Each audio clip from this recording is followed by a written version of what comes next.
Hello everyone, नमस्कार। स्वागत है आप सभी का अक्षवाट के यूट्यूब चैनल पर। मैं रक्षित गुर्जर।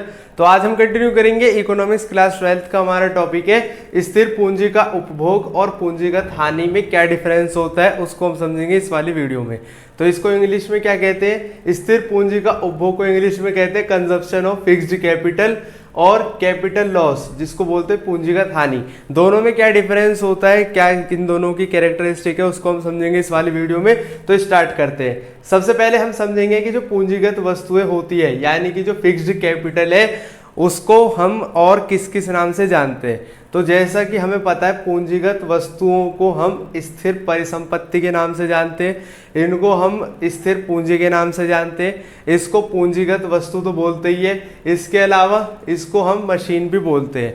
तो यानी कि अगर हम इजी लैंग्वेज में बोले तो पूंजीगत वस्तुओं को हम मशीन्स भी बोल सकते हैं। ठीक है, तो अगर हम मशीन के पॉइंट ऑफ व्यू से इन दोनों को समझेंगे तो हमें ज़्यादा आसानी से समझ में आ जाएगा कि क्या हम लोग कहना चाहते हैं। तो सबसे पहले हम समझेंगे कि स्थिर पूंजी का उपभोग और पूंजीगत हानि में क्या डिफरेंस है, वो हम समझेंगे मशीन के पॉइंट ऑफ व्यू से। यानी कि मशीन को हम एक एग्जाम्पल की तरह लेके चलते हैं और समझते हैं दोनों का अंतर। तो स्थिर पूंजी का उपभोग का मतलब क्या है? इसका अर्थ है मशीनों के मूल्य में कमी होना, यानी कि मशीनों के जो भी प्राइस में कमी होती है उसको हम बोलेंगे कि वो स्थिर पूंजी का उपभोग है। इसके अलावा पूंजीगत हानि का मतलब क्या है? इसका भी अर्थ मशीनों के मूल्य में होने वाली कमी है। यानी कि इन दोनों का अर्थ होता है मशीनों के मूल्य में कमी होना, यानी कि मशीन्स के प्राइसेस में जो भी कमी आती है उसको हम बोलेंगे कि वो पूंजीगत हानि कहलाता है, और वो स्थिर पूंजी का उपभोग भी कहलाता है। यानी कि दोनों में एक बात तो कॉमन है कि दोनों में मशीनों का जो प्राइस है वो कम होता है, यानी कि मशीनों का जो मूल्य है वो कम होता है दोनों में। ये बात दोनों में समान है। इसके अलावा जो स्थिर पूंजी का उपभोग है, यानी कि कंजप्शन ऑफ फिक्स्ड कैपिटल है, इसमें मशीन के मूल्य में तब कमी आती है जब उसका प्रयोग किया जाता है। यानी कि नई वस्तुओं का उत्पादन करने के लिए जब मशीनों का प्रयोग किया जाता है तो उसके प्राइस में कुछ ना कुछ कमी जरूर आती है।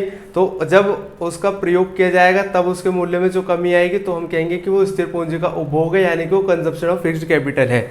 ठीक है, इसके अलावा पूंजीगत हानि में क्या है? इसमें मशीन के मूल्य में तब कमी आती है जब उसका प्रयोग नहीं किया जाता, यानी कि मशीन का यूज नहीं किया जा रहा है प्रोडक्शन में, लेकिन तब भी उसके प्राइस में जो कमी आती है उसको हम काउंट करेंगे पूंजीगत हानि के अंतर्गत। यानी कि अगर मशीन के प्राइस में कोई भी कमी आती है लेकिन हम उसका प्रयोग नहीं कर रहे उत्पादन में, तब भी उसके मूल्य में कमी आ रही है, तब वो पूंजीगत हानि के अंतर्गत आएगा, यानी कि कैपिटल लॉस के अंतर्गत उसको शामिल किया जाएगा। अब जो दोनों के कारण है वो अलग अलग है। स्थिर पूंजी का उपभोग का कारण क्या होता है? सामान्य टूट फूट, यानी कि जैसे कि अगर मैं ब्रेड का प्रोडक्शन करने के लिए मशीन्स का यूज़ कर रहा हूँ तो ये ज़रूरी नहीं है कि वो मशीन जैसे मैं खरीद कर लाया था वैसी रहेगी। उस मशीन में कुछ ना कुछ टूट फूट जरूर होगी।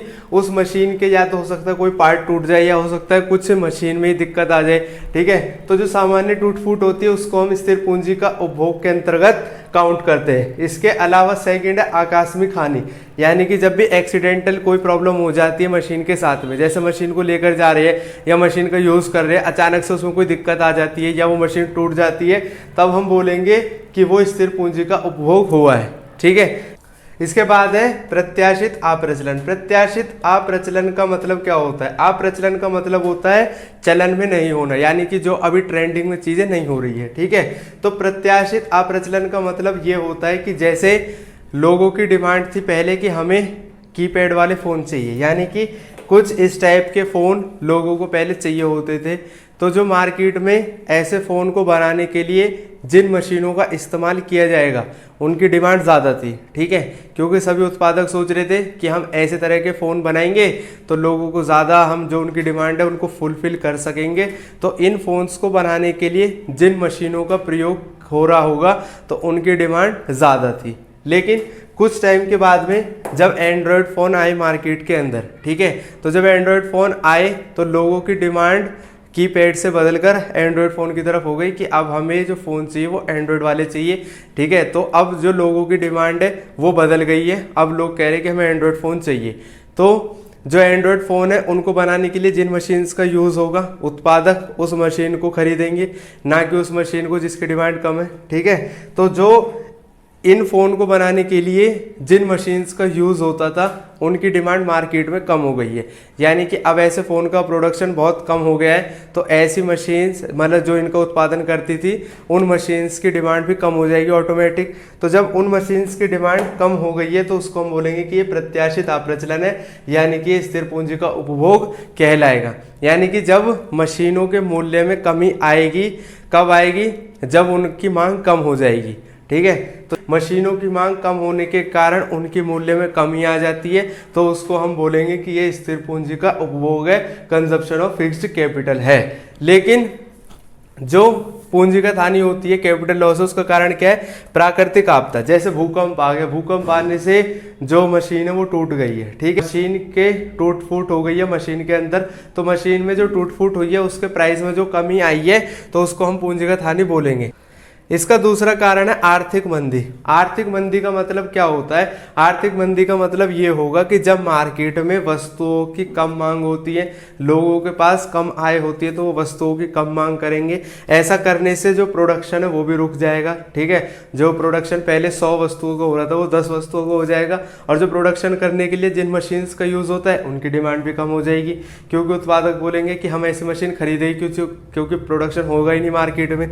तो जब ऐसी वस्तुओं की मांग कम हो जाती है, यानी कि फिर उसके जो मूल्य है उसमें कमी आ जाएगी, तब हम बोलेंगे कि पूंजीगत हानि हुई है। तो यानी आर्थिक मंदी के कारण जब मशीनों के मूल्य में कमी होती है तब हम बोलते हैं कि कैपिटल लॉस हुआ है, यानी कि पूंजीगत हानि हुई है। इसके अलावा दोनों को मैनेज करने के लिए कुछ पैसा रखा जाता है उत्पादक के पास में। ऐसा नहीं है कि वो मशीन खरीद लेता है और ऐसे ही अपने नुकसान झेलता रहेगा। अगर वो प्रबंध कैसे करेगा? अगर उसके साथ में स्थिर पूंजी का उपभोग हुआ है तो वो मूल्यह्रास आरक्षित कोष के द्वारा इसको प्रबंधित करेगा, मैनेज करेगा इस खर्चे को।